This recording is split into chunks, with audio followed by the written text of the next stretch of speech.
এই জবান দিয়া, এই মুখ দিয়া আমি ভালো কথাও বলতে পারি, আবার খারাপ কথাও কি পারি না?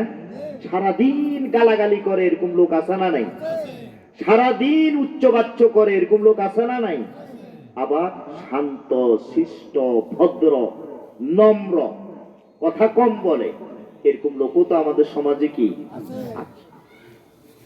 আল্লাহর হাবিব বলতেছেন, যে ব্যক্তি আমার কাছে তার এই দুই চোয়ালের মাঝখানটা, আমার কাছে যে ব্যক্তি আমানত রাখবে, এখন রাসূলের কাছে এই দুই চোয়ালের মাঝখান অর্থাৎ মুখটা আমানত রাখা, এটার মানে কি?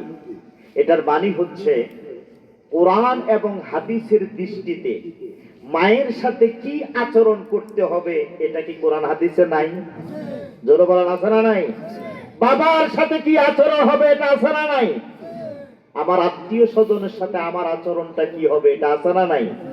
আমার ফুপু আমার কাছে যে ওয়ারিসের সম্পত্তি পাবে, তাদের এই সম্পদটা দিয়ে দিতে হবে, এই কথা কোরআনে আছে না নাই?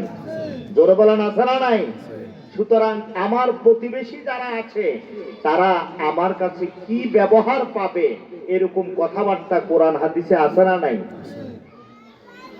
আল্লাহর হাবিব বলতেছেন, দুই চোয়ালের মাঝখানটা যে ব্যক্তি আমার কাছে আমানত রাখবে,